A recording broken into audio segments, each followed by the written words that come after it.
Alrighty, so it's Monday the 13th, and we have 3 weeks left to the class. And as is usual the case, there's a lot to be done in the 3 weeks. So I wanted to shorten my lecture today to an hour or maybe even less, and show you another feature that's kind of hiding in guizero that is really easy to overlook, but it could be something that's very helpful. Particularly if you have any task where you're trying to choose a file out of your on your disk or on a USB stick, or probably even on a remote drive, it would probably work the same way. So just to show you what it looks like, it's of course a very, very simple window. It's a guizero window, nothing fancy about that. It has a push button on it, nothing fancy about that. But when you push the button, magic happens. And the magic is using a standard guizero command, you launch a Windows Explorer window just as if you had done it in Windows. And you have a bunch of options here that you can specify. You can specify a starting directory, which in my case is my extra drive, my E drive, the music directory. You can say what kind of files you're looking for. Don't display everything. Just display either directories or MP3 files. And this list could be made bigger. So if you had other kinds of formats that you wanted to display, you could do it. So right now, I can't select anything because I'm not looking at any MP3 files. I'd have to go into a directory for the artist, which is Arlo Guthrie, into the next directory, which is the album, which is Alice's Restaurant, and then pick a song in here. And now once I'm at this level, now I can select something because it's an MP3 file. So when I say open, the name, the full path of where I am and which file I'm selected, which file I've selected, will be returned to my program. So when I say open, just look at this line. Don't look at the rest of it yet. What you'll notice in this line is it's an absolute location of the file, meaning that if your computer were set up exactly this way, there's only one file it could find. It would have to be on the E drive in the music folder, Arlo Guthrie folder, Alice's Restaurant folder, and the name of the MP3 file it found is 02 chillingoftheevening.mp3. It found it because it's an MP3 extension.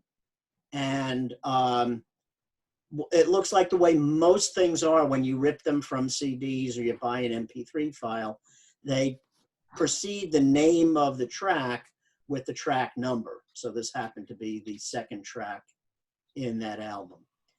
Let's ignore this for right now. This obviously takes this information and makes it pretty. So what we'll do in the second pass around here is we'll break out the artist from this field, the album from this field, the track from this part of the last field, and the name of the song from this part of the last field. So just displaying this line is very, very easy. And I don't want to belabor it too much, but let's take a look at how that's done. So as promised, the only import here is guizero. There's nothing else needed to make this work. Setting up the application is also not particularly a big deal. APP, we've done that a bunch of times. Set a text size, define a push button, define a function in the push button, and these are the text boxes at the bottom, which we're going to ignore for right now. So the only thing we have to do is find out what find_music does. And while there's a bunch of stuff in it, most of what it does is right up at the top. So if you actually look at the guizero tutorial, you'll see recently, a couple of releases back, that APP and window objects support a select file function. And when you specify a select file function, this is what you do. You can give the window a title. You can give it a folder to start in, and you can tell it what file types you're interested in. The file types must be expressed as a list of lists, even if there's only one. So although I'm only going to display my MP3 files, and I'm going to describe them as music, it still has to be written as a list inside of a list. If you had more things to display, you just add another list to this. Let's see, does anybody know another music format? There's a Windows music format called Windows, I don't remember. But anyway, that could be added to this list. So this dialog returns whatever was selected into this variable, my choice. Now, if the user pressed cancel, nothing will be returned. So the only thing we have to do after we do this select file is we have to check if my choice is true or false. And only if it's true do we proceed with the rest of the program. Who's joining us? Ashraf is joining us. Hi, Ashraf, can you hear us? How you doing? Pretty good. So I was about in the middle of explaining a program, which I'll continue with, but then I'll post the program online so you can have the whole thing to work with. And it's a program that has to do with selecting files. So, okay, I guess you just have to be patient and wait, right? Rondé, can you hear me? Yes. Okay, so we're in the middle of looking at a program that using just guizero lets you select files from whatever directory you want to look in. In this particular case, I'm going to look in my E drive in the music folder, and in that folder, I'm going to allow people to select any file that ends in MP3 and describe it as music. Okay. The only interesting thing here is notice that my folder name is written as E:\\music. And that's not the way Windows would do it. Windows would do this. But if you do that, then it's going to think, because this is text, that \M means something, which it doesn't. So I'll put that there, and then I'll show you how to change it to make your life easy so you don't have to remember that. So first part of this program, when you hit the button, you go to this, and as long as somebody selected something, that something will be stored in my choice. And if that's true, then it'll print out in the text field you chose, and on the next line, whatever the choice was, and skip another line to get a little spacing. So really, really easy, except for the stuff in the middle. All it is basically is a button handler called Find Music.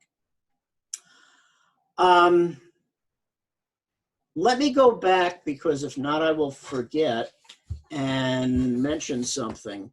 If you were looking really carefully, you would see that when I hover over things, strange stuff pops up.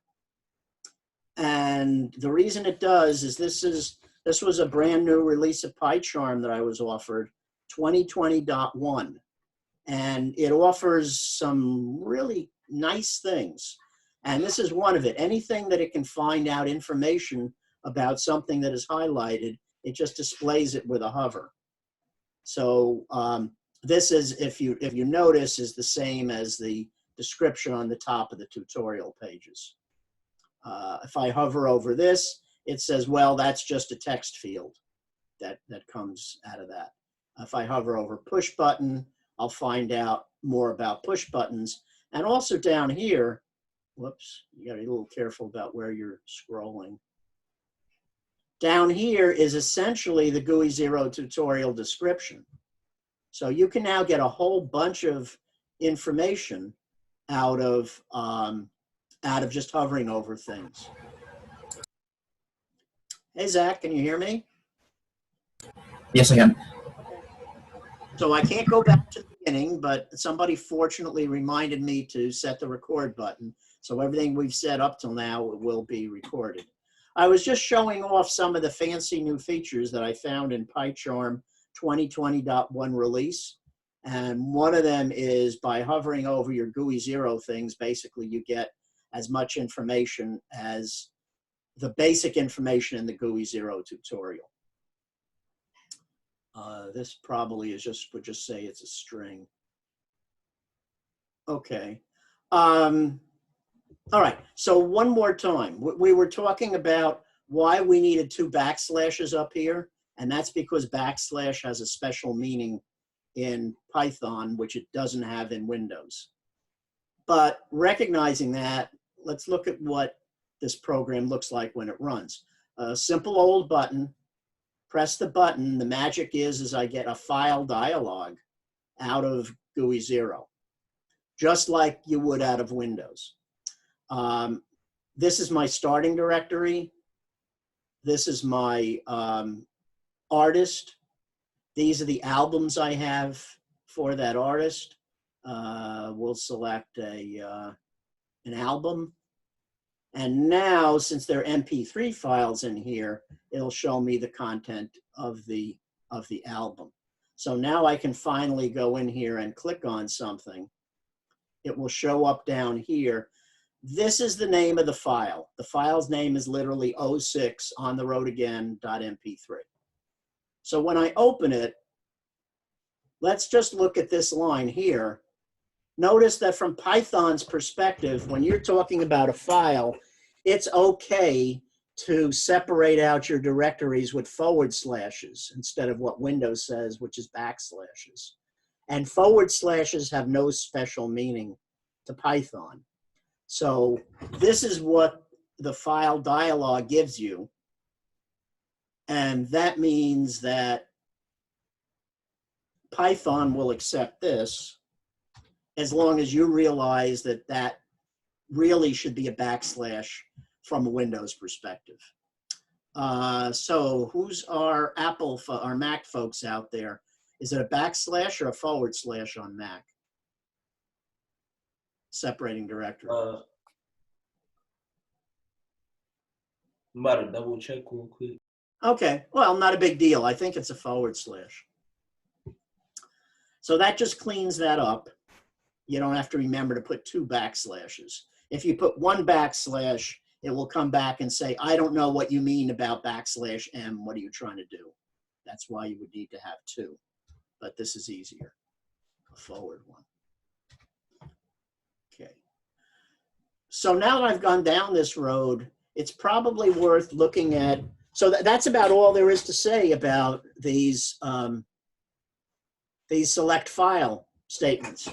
They must be applied either to an APP object or a window object. I don't think they exist for any other object. And they basically, as long as you select something, return that. Well, that was my first pass at this program. And then I said to myself, this is not very friendly. It's true, but it's not friendly. So what I said to myself, could you break this up into something more meaningful? And I said, okay, I can break up the last thing here as a file name. This is literally the file name. So that's one piece. Moving backwards, this piece is the album. Moving backwards, this piece is the artist. And moving backwards from that, this just happens to be where I put my music, which may be very different from where you put your music. We know this is a string. And a string is a valid collection. It's a collection of characters. And I think we looked at it once, but it's worth looking at again. If you have a string, there are 2 things that you could do with it. One is called splitting. And that means you're going to split the string into something we usually call tokens. Tokens will be a list of strings. Well, what's the first element on the list? Well, first question is, what character are we going to use to split up the string?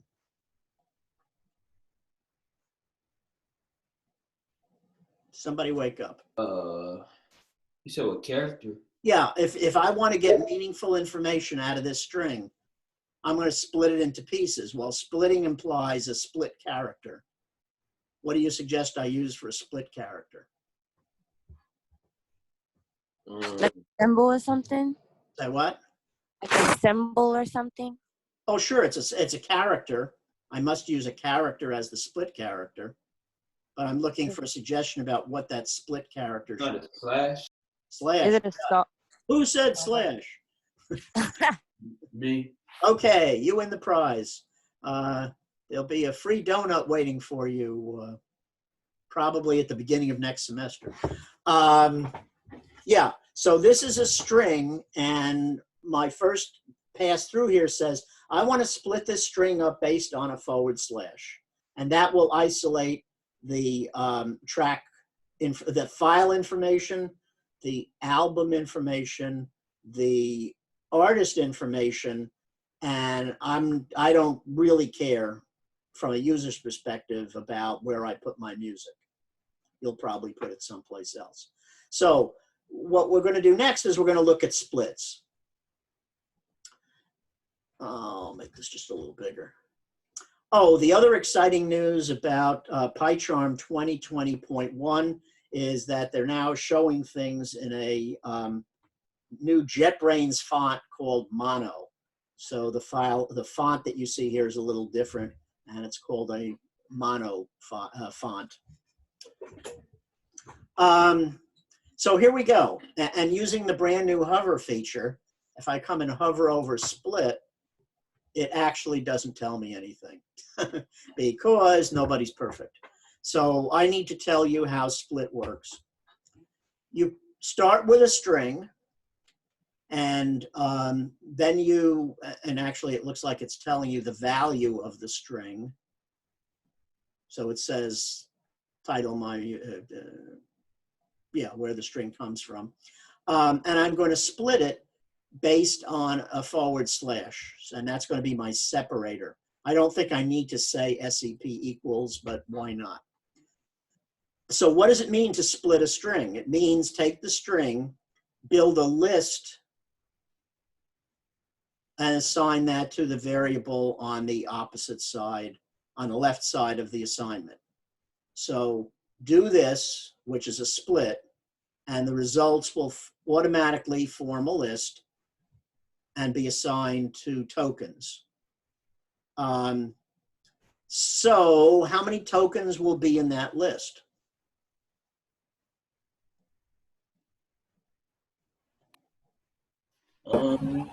Scroll back up. Didn't you have a? However many songs are in there. No, however many slashes are in there. So it's going to separate the list. It's going to get rid of the slashes, and everything that's left from first, second, third, fourth, fifth will be put into this list. So how many things are in the list depend on how many slashes are there. And, you know, we could go and count them, but we rather not do that. Let's see, I shouldn't have closed that. So I've got to run it again to show you what's next.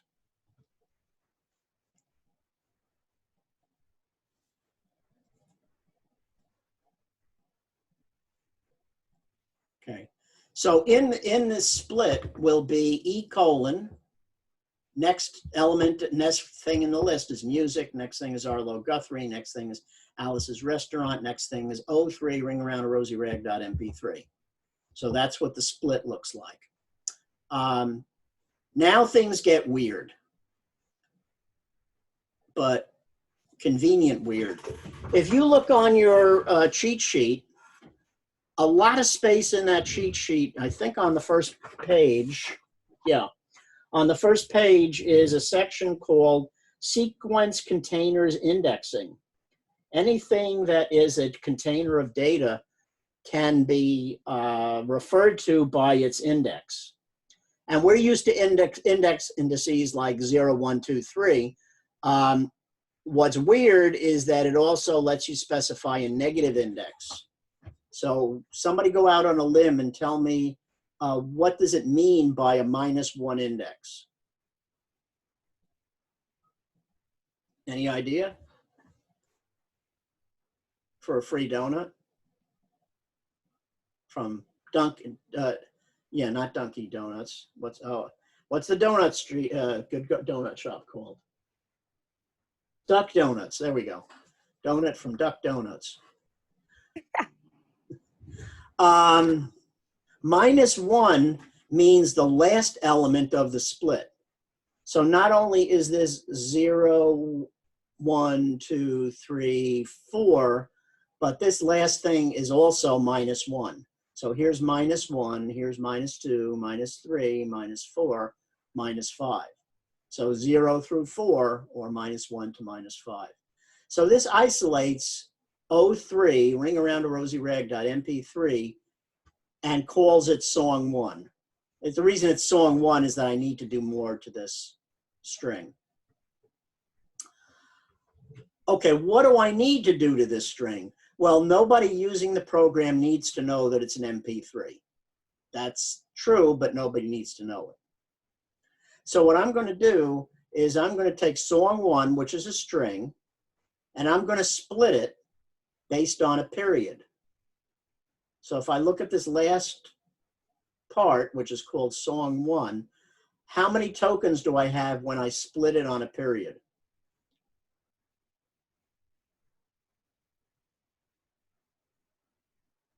Nobody's going out on a limb. 1. And what is that token? What? Like you talking about song 1, the slash? No, I'm done with the slashes for the time being. I'm looking at the -1 element, which happens to start here and end here. And I'm telling it in line 22 to split it based on a period. So what do I have left? What are the elements after I split on a period? Just the .mp3 at the end. Excuse me? It's just the .mp3 at the end. That's the last element. So there are actually 2 elements here. Here's the first element, and here's MP3, which is the last element.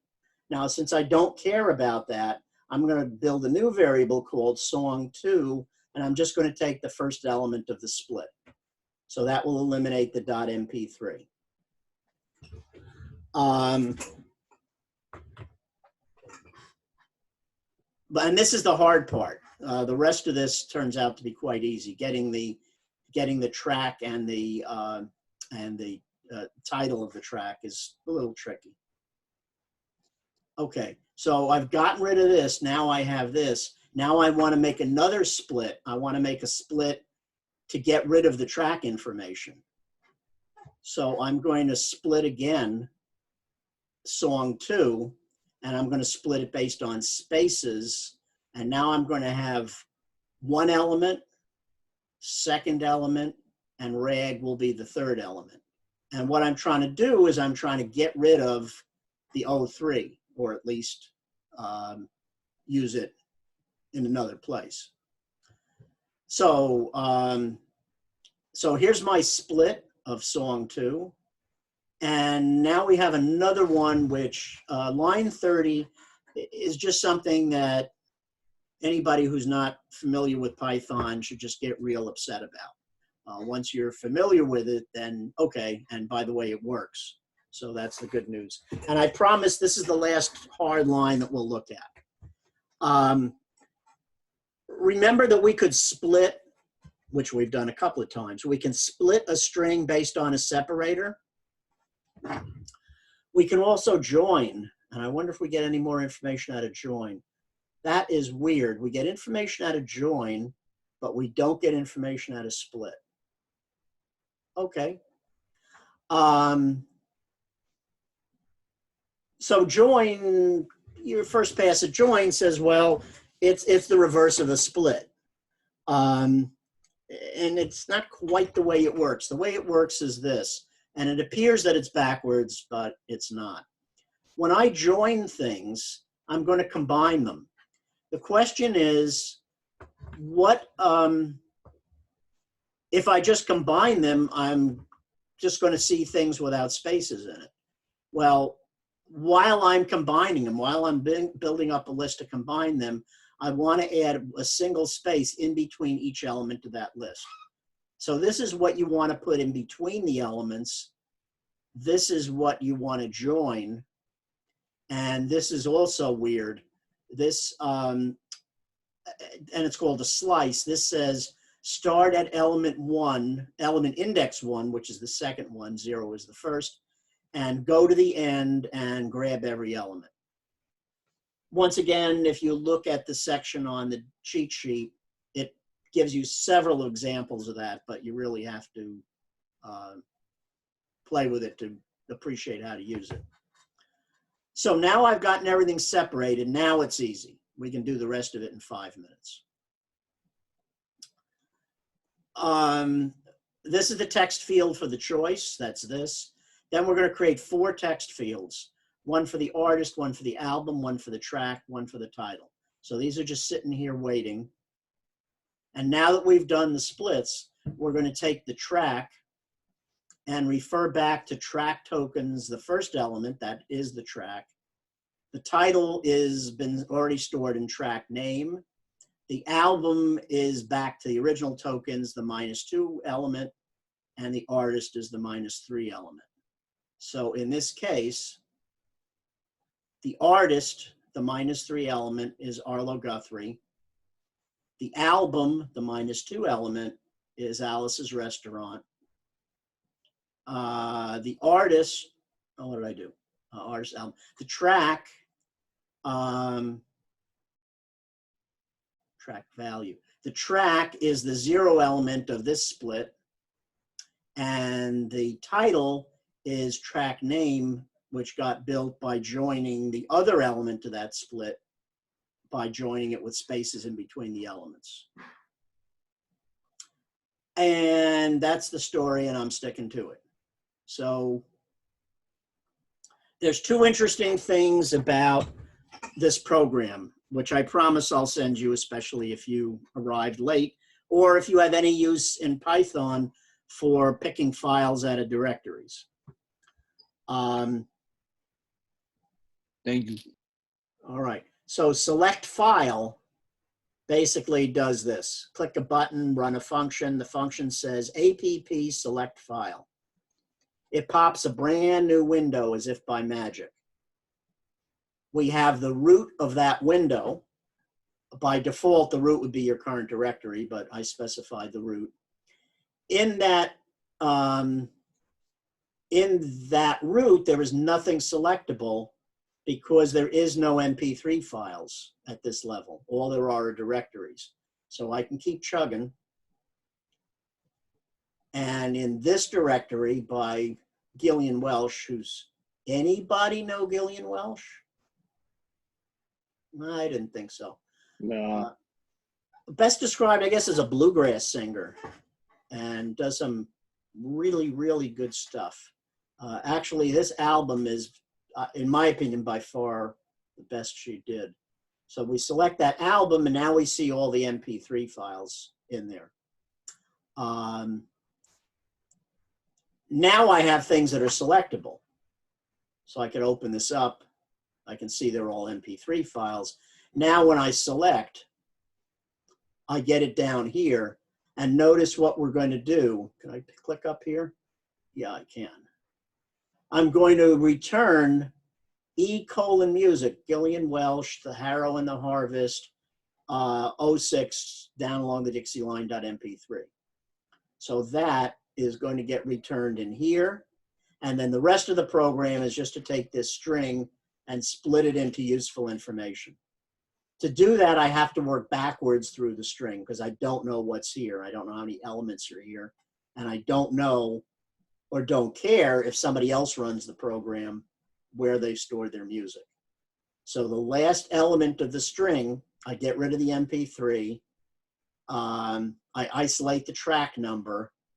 I rebuild the song number from the split. The album I just pull out of this, and the artist I pull out of this, and that's it. Of course, the next step that's way beyond today's lecture is to be able to play the song. Oh, I know how to drive you crazy. Or not. Yeah. Yeah, I can do that. So when we take a break, let me pick an album and I'll play it for you while I'm on break. So, like, do I have to find a way how to do something like this, but this would play sound? I think that would be an excellent idea, All right, thank you. because what you need to tell play sound is you need to tell it the name of the file. In this case, this is the name of the file. It's like the path you mean like the path? Well, yeah, this is the absolute path. And actually, no, Okay. I take it back. You're right. The absolute path is what needs to get passed to play sound. So Sam is looking at an MP3 player for his final project.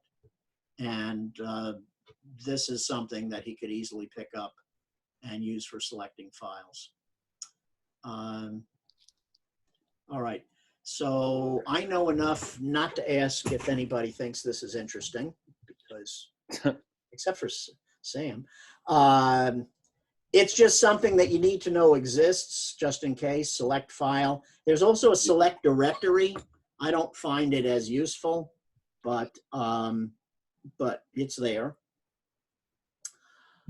Okay, any questions right now on this program? I promised to send it to you, and it looks like I forgot to send you last week's program about the clock secondhand, so I'll send that at the same time.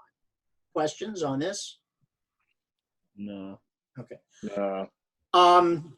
Let me make sure that we're on the same page. Let's see, get rid of this. I guess we can get rid of, yeah, I don't really, okay. Don't really need that. Let's make sure we're on the same page with booking time, because I've kind of changed. Oh, okay. Arande, I guess, did get the number. Okay.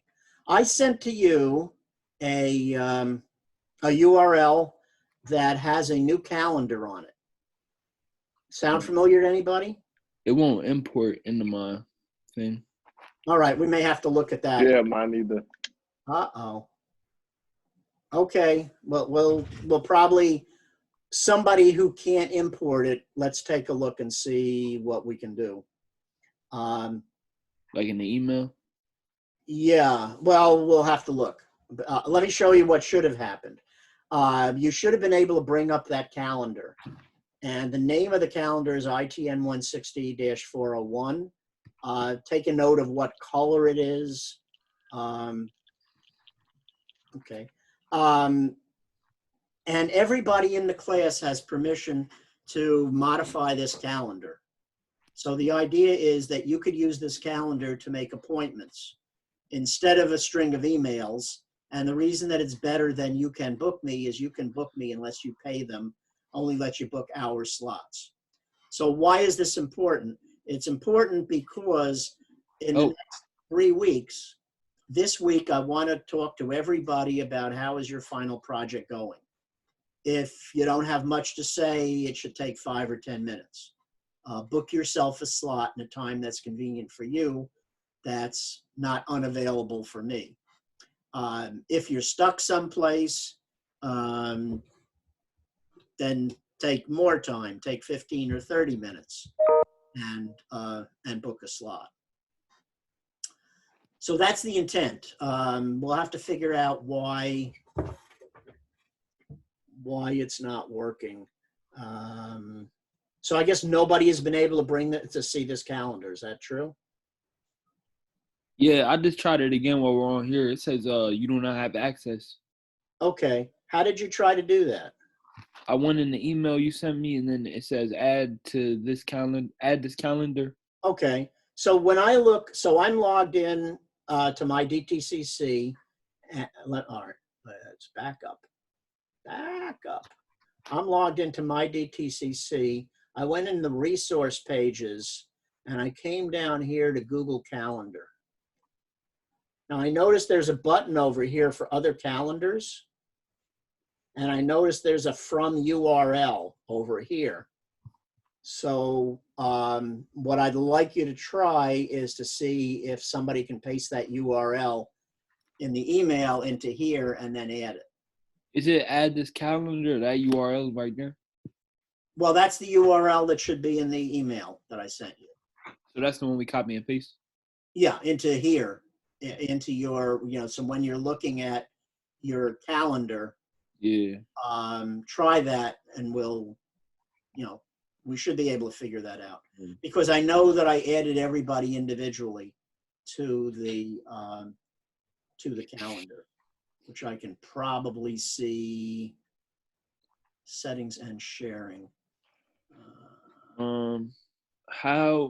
Where's the Google Calendar? All right, I'll show you that in a minute. But let me just show you the calendar. Here's my share with specific people. And except for the one on top that was a test one for my wife, the rest of you guys should be here. So it should work. Where is this? Start in my DTCC. Go into resources. In resources, come down here to technology. Here's the Google Calendar. I'm sorry, I think I said Outlook Calendar. That's wrong. It's a Google Calendar. Here's the Google Calendar. Here's other calendars, add other calendars. And in there, here's the URL.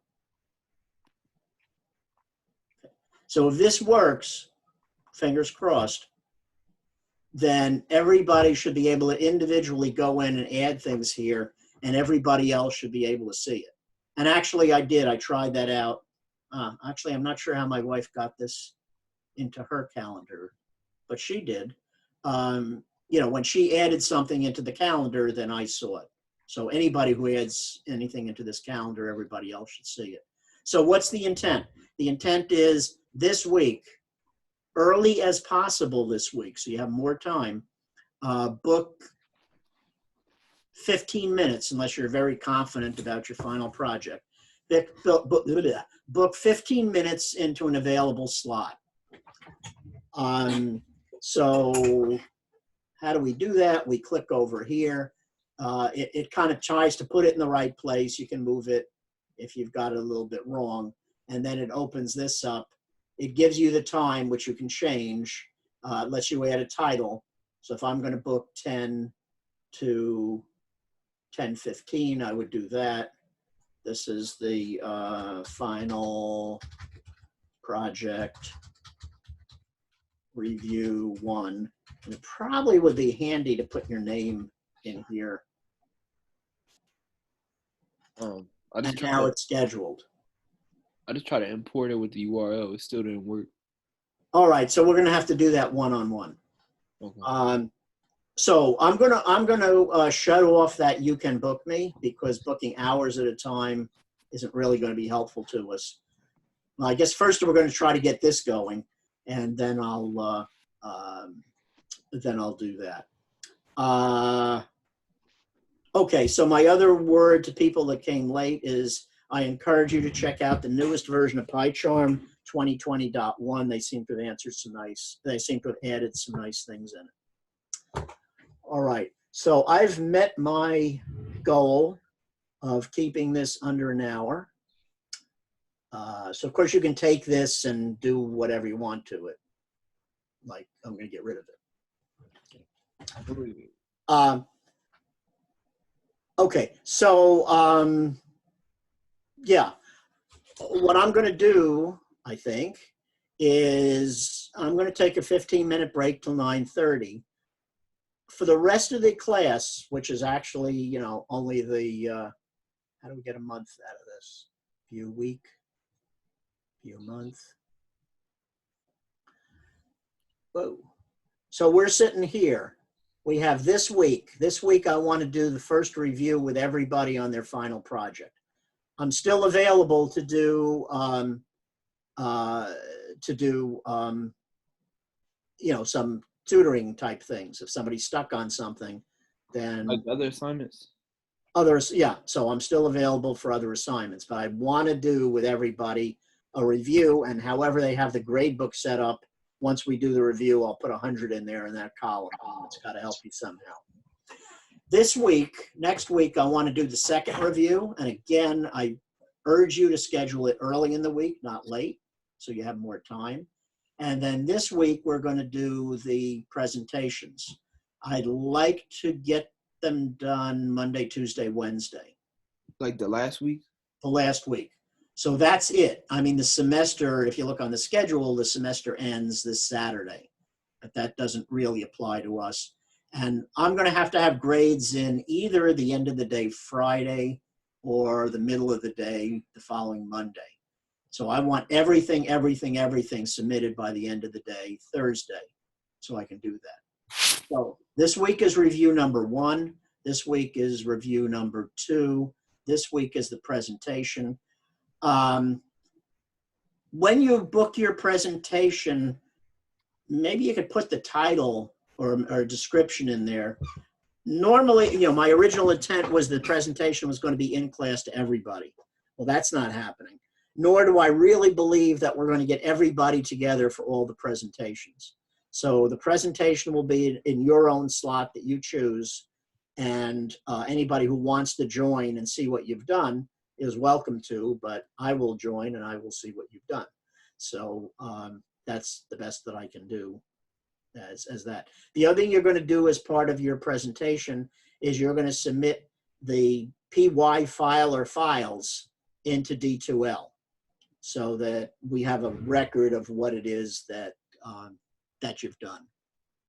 So You mean like the final project PY file? yeah, if there's one file, you can just submit it. If there's more than one file, you probably want to zip them.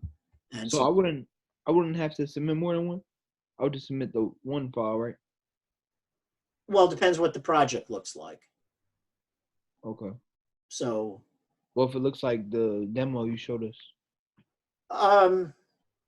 yeah, well, I mean, I certainly can, I've got enough MP3 files to